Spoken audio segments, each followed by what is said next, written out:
नमस्कार, good evening. बहुत स्वागत है आप सबका। मैं पुनीत पाठक हूं और जिस दिन का इंतजार किया जा रहा था मध्य प्रदेश में, वो दिन आज आ गया। आज के दिन मध्य प्रदेश के लिए बड़ा ही विशेष साबित हुआ। मोहन यादव कैबिनेट गठित हो गई है। मोहन यादव सरकार में आज 28 विधायकों को मंत्री पद की शपथ दिलवाई गई। 18 नेताओं को कैबिनेट मंत्री के तौर पर, जबकि 10 को राज्य मंत्री के तौर पर शपथ ग्रहण करवाई गई है, जिसमें 4 नेताओं को राज्य मंत्री और 6 को स्वतंत्र प्रभार के तौर पर जिम्मेवारी मिली। प्रदेश के राज्यपाल मंगूभाई पटेल ने सबसे पहले कुंवर विजय शाह, कैलाश विजयवर्गीय, प्रहलाद सिंह पटेल, राकेश सिंह, करण सिंह वर्मा और राव उदय प्रताप सिंह को मंत्री पद की शपथ दिलवाई।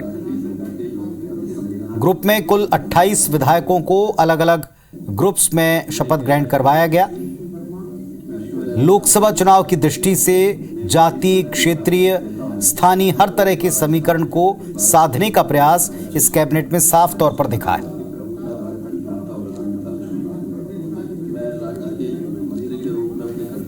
तो सबसे पहले कैलाश विजयवर्गीय, प्रहलाद पटेल, राकेश सिंह, करण सिंह वर्मा और राव उदय प्रताप सिंह ने शपथ ली।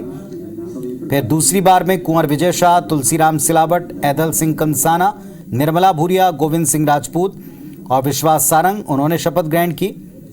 फिर नारायण सिंह कुशवाहा, नागर सिंह चौहान, चैतन्य कश्यप, इंदर सिंह परमार, राकेश शुक्ला, प्रद्युमन सिंह तोमर ने शपथ ली। और चौथी जो बारी थी उसमें संपतिया उइके ने अकेले शपथ ग्रहण किया। राज्यपाल ने सभी को शपथ ग्रहण करने के बाद कैबिनेट में उनका स्वागत किया। राज्य मंत्री के तौर पर कृष्णा गौर, धर्मेंद्र लोधी, दिलीप जायसवाल, लखन पटेल, नारायण सिंह परमार, गौतम टेटवाल ने एक साथ शपथ ग्रहण की है। और 4 राज्य मंत्रियों में जो नरेंद्र शिवाजी पटेल हैं, प्रतिमा बागरी, राधा सिंह और दिलीप अहिरवार हैं, वे भी आज शपथ ग्रहण कर चुके हैं। 3 विधायक ऐसे हैं जो सिंधिया के समर्थक हैं और एक बार फिर कैबिनेट का चेहरा बने, जिसमें तुलसीराम सिलावट हैं, गोविंद सिंह राजपूत हैं, प्रद्युमन सिंह तोमर हैं। 5 महिला मंत्री भी आज शपथ ग्रहण करते हुए नजर आए हैं और पहली बार जीत कर आने वाले 6 विधायक मंत्री बने।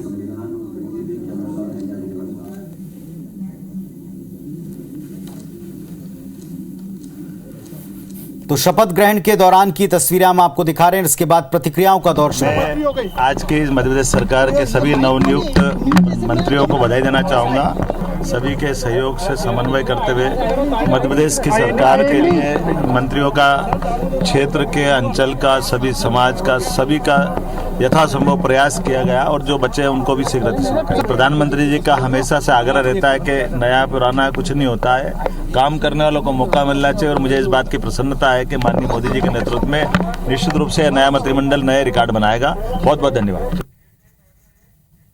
सबको बहुत बहुत बधाई। नवनियुक्त मंत्रियों को बहुत बधाइयाँ। बहुत प्यार करते हैं सर। मैं भी सबसे प्यार करता हूँ। बहुत संतुलित मंत्रिमंडल है। धन्यवाद। तो सभी की प्रतिक्रिया आप सुन रहे थे। मुख्यमंत्री ने कहा कि काम करने वालों को मौका मिला है, सभी प्रदेश के विकास के लिए काम करेंगे। पूर्व सीएम और मौजूदा विधायक, उन्होंने कहा कि एक संतुलित मंत्रिमंडल है और अच्छी तरह से भी काम करें, उम्मीद उन्होंने जताई है।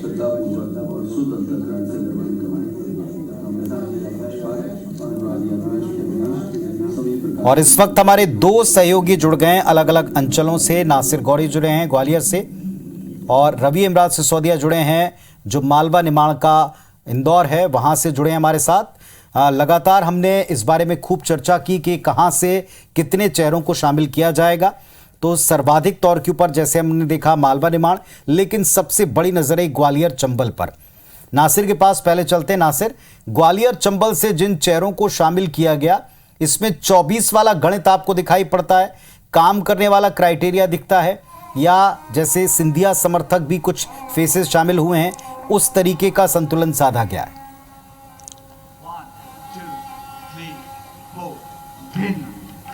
देखिए, सबसे पहली बात है कि IBC 24 जब से विधायक दल की बैठक हुई थी, यानी कि मुख्यमंत्री चुने गए थे मोहन यादव, तब से ये कह रहे थे कि मंत्रिमंडल का जो विस्तार होगा उसमें ग्वालियर चंबल से ज़्यादा चेहरे शामिल नहीं होंगे। 4 चेहरे होंगे और 4 ही चेहरे शामिल हुए जिनके नाम IBC 24 पहले दिन से बता रहा था। उन लोगों को शामिल किया गया। लेकिन साल 2018 से अगर हम देखें तो साल 2018 में 9 मंत्री हुआ करते थे, 6 कैबिनेट और 3 राज्य मंत्री। तो इस बार वो लोग जो मंत्री हुआ करते थे दिग्गज नेता थे, लेकिन हार गए, इसलिए वो नहीं आ सके। 13 नए चेहरे आए। लेकिन अब जिन लोगों पर दांव लगाया है वो लोकसभा चुनाव की दृष्टि से और जातिगत आंकड़ों के हिसाब से, समीकरण के हिसाब से बहुत ज़्यादा प्रभावी हैं। क्योंकि प्रद्युमन सिंह तोमर की बात करें तो क्षत्रिय चेहरे के रूप में ग्वालियर चंबल अंचल में बड़ा चेहरा है बीजेपी के लिए। और ब्राह्मण चेहरे के रूप में देखें तो राकेश शुक्ला ग्वालियर चंबल अंचल के बड़े चेहरे हैं। इससे पहले नरोत्तम मिश्रा होते थे, लेकिन नरोत्तम मिश्रा चुनाव हार गए। फिर दूसरी बात करें कुशवाहा चेहरे की बात करें तो मध्य प्रदेश में सबसे बड़ा कुशवाहाओं का जो चेहरा है नारायण सिंह कुशवाहा है और पिछड़ा वर्ग के अध्यक्ष भी है पिछड़ा वर्ग आयोग, उनको मौका दिया गया, उनको मंत्रिमंडल में शामिल किया गया। ऐसे ही ऐदल सिंह कंसाना है, गुर्जर समाज के रूप में एक बड़ा चेहरा है। तो कुल मिलाकर देखा जाए तो ये 4 बड़े चेहरे थे, अलग अलग समाज से आते थे, उनको तरजीह दी गई है। और जैसा कि कहा जा रहा था कि लोकसभा चुनाव से पहले हर लोकसभा से एक कैंडिडेट रखा जाएगा। लेकिन ग्वालियर में हालांकि 2 मंत्री जरूर हैं, लेकिन पूरा जो गणित है लोकसभा के हिसाब से है। लेकिन जितने मंत्री शायद और उम्मीद थी, क्योंकि यहाँ पर बड़े दिग्गज नेताओं को हराया था, उनको कैबिनेट में शामिल किया जाना था, ऐसे कई लोग उम्मीद लगाए बैठे हुए थे। जैसे डॉक्टर गोविंद सिंह है, नेता प्रतिपक्ष थे, 7 बार के विधायक थे, उनको हराने का काम अमरीश शर्मा ने किया था। उनको उम्मीद थी कि नया चेहरा है और उन्होंने एक बड़े चेहरे को हराने का काम किया, शायद उनको मंत्री पद इनाम में मिल जाए, ऐसी उम्मीद लगाए बैठे हुए थे। दूसरी बात करें तो KP सिंह कक्का जो है शिवपुरी से चुनाव हार के 6 बार के विधायक थे, उनको देवेंद्र जैन ने हराया था, तो उनको भी बहुत ज्यादा उम्मीद थी। लेकिन इस बीच में एक सबसे बड़ा और नाम था पन्नालाल शाक्य का। वो गुना से SC सीट से थे, लेकिन माना जा रहा था कि SC चेहरे के रूप में उनको शामिल किया जा सकता है, लेकिन उनको इस कैबिनेट में शामिल नहीं किया गया। तो लेकिन जिन 4 लोगों को शामिल किया गया है, कहीं ना कहीं वो लोक चुनाव की दृष्टि से शामिल किया गया है, क्योंकि आने वाले समय में ग्वालियर चंबल अंचल का जो बेल्ट है जातिगत समीकरण के हिसाब से बहुत ज्यादा मायने रखता है। और चाहे टिकटों का बंटवारा हो या फिर मंत्रिमंडल में उनकी हिस्सेदारी हो, उसी हिसाब से उनको शामिल किया गया है। चलिए, तो जैसा आपने बताया कि केवल 4 फेसेस को ग्वालियर चंबल अंचल से जगह मिली और इस बात के बारे में पहले से IBC 24 ने बताया था। इसी तरह मालवा निमाड़ से सर्वाधिक चेहरे इस कैबिनेट का हिस्सा बने। रवि के पास होगी आपको, क्योंकि एक बड़ी जिम्मेदारी मंडला क्षेत्र से आपको दी गई है, क्या प्राथमिकताएं होगी?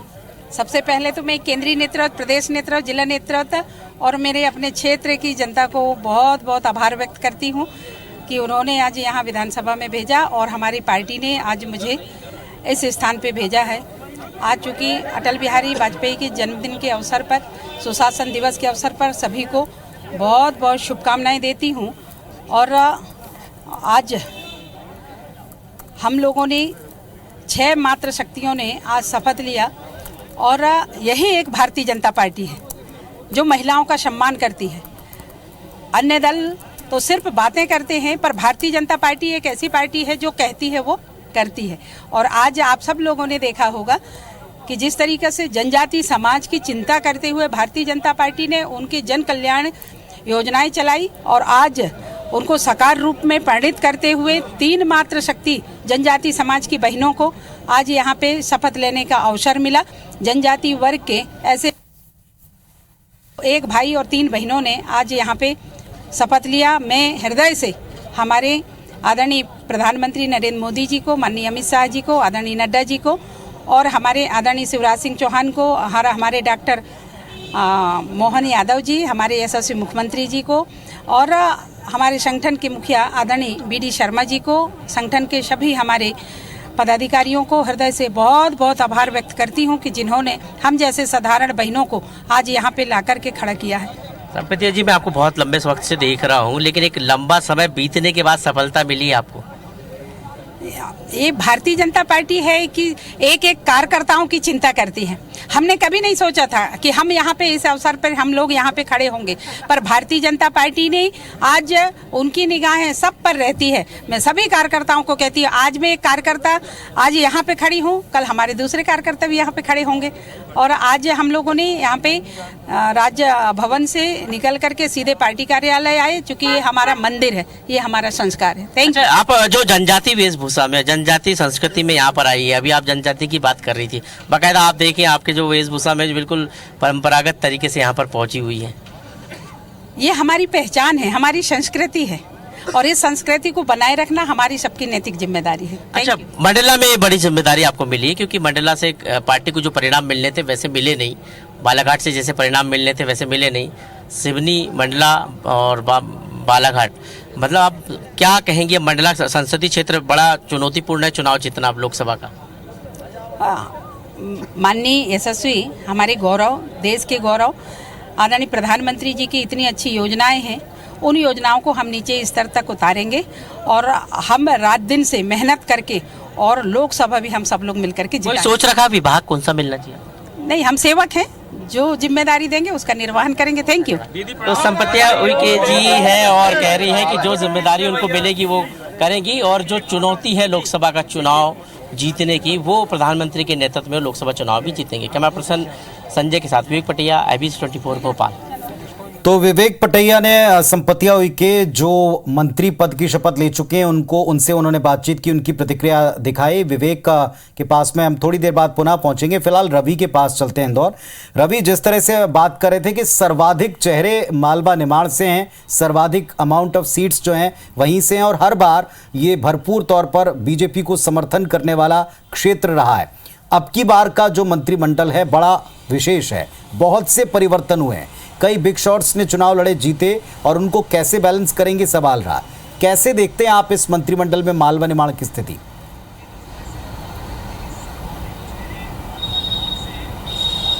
देखिए, सबसे महत्वपूर्ण हो जाता है कि जब चुनाव के पहले बीजेपी ने अपना एक क्लियर एजेंडा बनाया था कि मालवा जीतेंगे तो MP जीतेंगे, और यह फैक्टर भी उनके लिए काफ़ी कारगर साबित रहा। 48 सीट जीतकर मध्य प्रदेश में मालवा से आई, और यही फ़ायदा इनको पूरे ओवरऑल फैक्टर में निकला।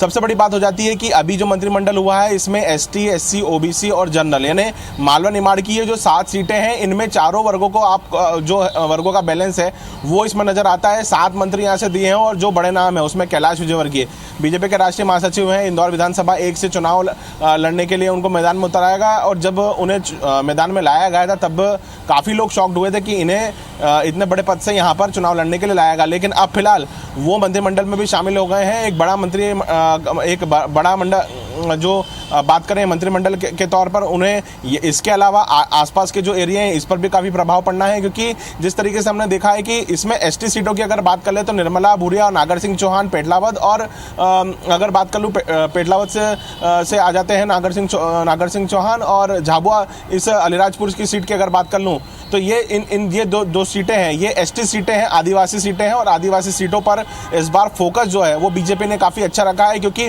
ST सीटें हैं वो अधिकतर जो है कांग्रेस के फेवर की रही है, और इस बार उन सीटों में से एक अच्छा रिस्पांस जो, और एक अच्छी जीत जो है बीजेपी ने वहाँ पर हासिल की है। अगर सामान्य की बात कर लें तो कैलाश विजयवर्गीय सामान्य सीट से आते हैं, OBC SC से अगर मैं बात कर लूँ तो SC से तुलसीराम सिलावट सावेरी विधानसभा सीट से आते हैं। तो ऐसे जातिगत समीकरणों को भी इसमें साधने की कोशिश की है। सबसे खास बात, चैतन्य काश्यप रतलाम से विधायक है, पिछले बार भी मंत्रिमंडल के विस्तार में कई मरतबा उनके नाम आए, लेकिन उनका नाम शिवराज सरकार के समय पर कई मरतबा मंत्रिमंडल के विस्तार में, मंत्रिमंडल के गठन में नाम आते आते कई बार रह गया। लेकिन इस बार डॉक्टर मोहन यादव के मंत्रिमंडल में उनको शामिल कर लिया गया। इंदर सिंह परमार पहले भी मंत्री रहे हैं। अभी अगर बात कर लिया जाए तो जिस तरीके से सुजालपुर से शाजापुर के सुजालपुर से वे विधायक है और उनको भी मंत्रिमंडल में शामिल किया गया है।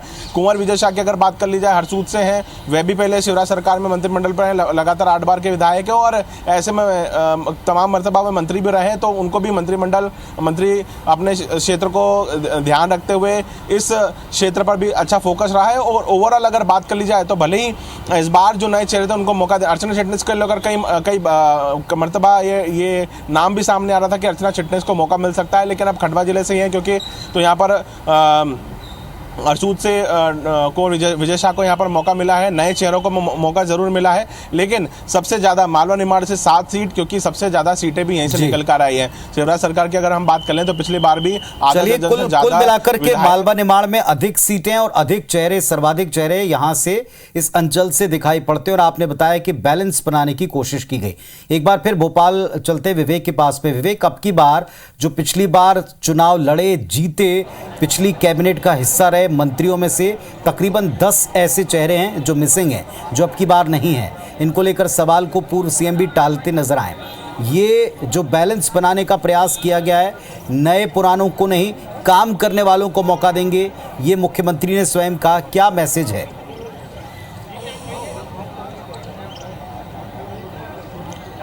देखिए, काम करने वालों को मौका, अनुभव को मौका, और इसके साथ ही वो चेहरे जो भविष्य है पार्टी का, यानी पहली बार के वो विधायक जो पार्टी का भविष्य आने वाले समय में, उनको अभी से तैयार करना, नई पीढ़ी को अभी से तैयार करना, ये मैसेज देने की कोशिश मोहन यादव के कैबिनेट विस्तार में दिखाई देती है।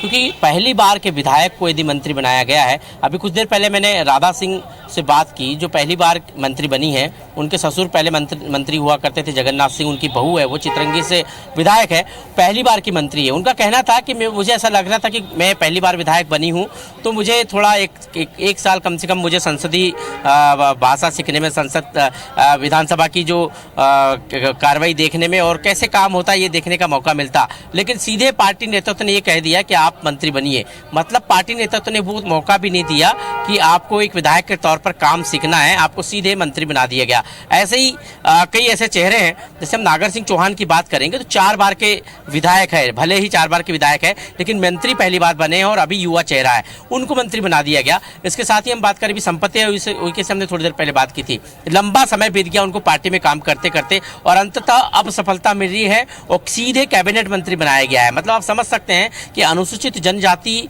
वर्ग भारतीय जनता पार्टी के कितने फोकस में है। ये जो मैं 3 नाम गिनाया हूं, ये तीनों अनुसूचित जाति वर्ग के हैं, चाहे वो हम बात करें नागर सिंह चौहान की बात करें, राधा सिंह की बात करें, संपत्ति उइके की बात करें, ये सब जो है अनुसूचित जनजाति वर्ग के हैं।